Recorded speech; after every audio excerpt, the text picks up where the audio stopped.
My Planet Diary, a river in reverse. If you were visiting New Brunswick in Canada, you might see the St. John River flowing into the ocean.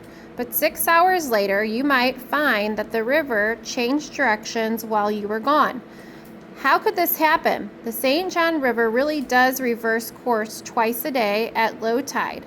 It empties into the Bay of Fundy, shown below. At high tide, the Bay of Fundy's tide pushes into the river, forcing the river to run in the opposite direction.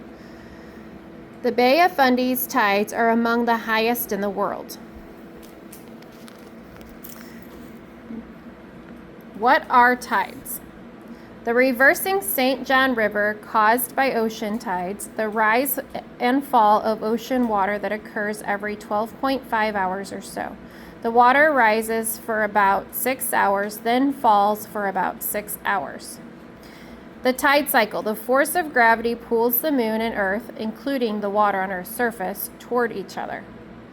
Tides are caused mainly by differences in how much gravity from the moon and the sun pulls on different parts of Earth. At any one time on Earth, there are 2 places with high tides and 2 places with low tides. As Earth rotates, one high tide occurs on the side of Earth that faces the moon. The second high tide occurs on the opposite side of Earth. Figure 1 explains why.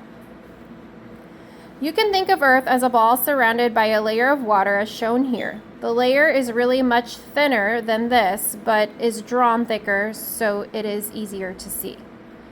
The near side. The moon's gravity pulls a little more strongly on the water on the side closest to the moon than on Earth as a whole. The difference causes a bulge of water on the side of Earth closest to the moon. This bulge causes high tide.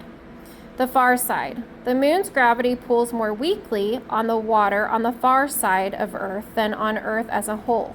Since Earth is pulled more strongly, the water is left behind. Water flows toward the far side, causing high tide. Halfway between the high tides, water flows toward the high tides, causing low tide. The sun's role. Even though the sun is about 150 million kilometers from Earth, it is so massive that its gravity affects the tides. The sun pulls the water on Earth's surface towards it.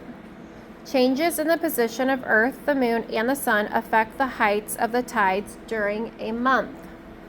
New moon. The sun, the moon, and Earth are nearly in a line during a new moon. The gravity of the sun and the moon pull in the same direction. Their combined forces produce a tide with the greatest difference between consecutive low and high tides, called a spring tide. The term spring tide comes from the Old English word springen, meaning to jump. First quarter. During the moon's first quarter phase, the line between Earth and the sun is at right angles to the line between Earth and the moon. The sun's pull is at right angles to the moon's pull. This arrangement produces a neap tide, a tide with the least difference between consecutive low and high tides. Neap tides occur twice a month. Full moon. A full moon, the moon and the sun are on opposite sides of Earth. Since there are high tides on both sides of Earth, a spring tide is also produced. Doesn't matter in which order the sun, Earth, and moon line up.